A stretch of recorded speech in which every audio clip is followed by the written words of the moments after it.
KSRTC നേരിട്ട് നടത്തുന്ന courier service നാളെ മുതൽ പ്രാബല്യത്തിൽ വരും. അടിയന്തര നടപടികൾ സ്വീകരിക്കാൻ യൂണിറ്റ് ഓഫീസർമാർക്ക് നിർദ്ദേശം നൽകി.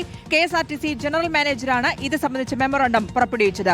ആഷിൻ ഡിയോഗോ ഉണ്ട് വിശദാംശങ്ങൾ നൽകാൻ. ആഷിൻ, കുറച്ചുകൂടി കാര്യക്ഷമമായി നടത്തുക, മെച്ചപ്പെട്ട രീതിയിൽ സേവനം നടത്തുക എന്നത് ഉറപ്പാക്കുക എന്ന രീതിയിലാണ് ഇപ്പോൾ കൊറിയർ സർവീസ് നാളെ മുതൽ പ്രാബല്യത്തിൽ വരുത്താൻ ഉദ്ദേശിക്കുന്നതെന്ന് മനസ്സിലാക്കുന്നു. എങ്ങനെയാണ് കാര്യങ്ങൾ, എങ്ങനെ നടപ്പാക്കാനാണ് ഉദ്ദേശിക്കുന്നത്?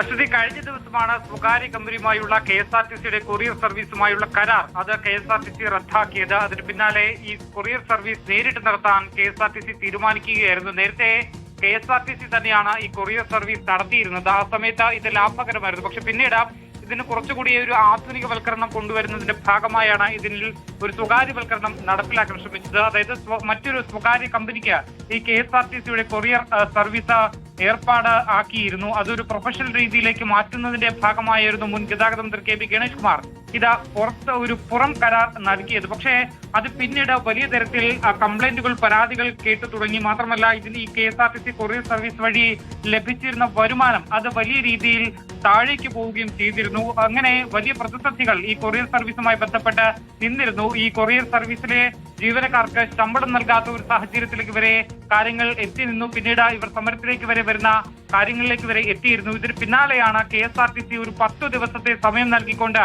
ഈ സ്വകാര്യ കമ്പനിയോട്, ഈ കരാർ നൽകിയിരുന്ന കമ്പനിയോട് ഈ കരാറിൽ നിന്ന് പിന്മാറണം, അല്ലെങ്കിൽ ആ കരാർ റദ്ദാക്കിക്കൊണ്ടുള്ള ഉത്തരവ് കെ.എസ്.ആർ.ടി.സി ഇറക്കിയത്. അതിനുശേഷം ഇവർക്ക് ഒരു 10 ദിവസം സമയം നൽകിയിരുന്നു. ഈ സമയത്തിനുള്ളിൽ തന്നെ കെ.എസ്.ആർ.ടി.സിയുടെ ഇടങ്ങളിൽ നിന്ന് ഇവരുടെ ഓഫീസായി പ്രവർത്തിച്ചിരുന്ന കെട്ടിടങ്ങൾ ഒഴിയണം, അവരുടെ ജീവനക്കാരെ പിരിച്ചുവിടണം, അതുപോലെ തന്നെ കെ.എസ്.ആർ.ടി.സിയിൽ നിന്ന് എടുത്തിട്ടുള്ള സാധനങ്ങൾ തിരികെ നൽകണം എന്നുള്ള കാര്യങ്ങൾ ഇവർ ചൂണ്ടിക്കാട്ടിയിരുന്നു.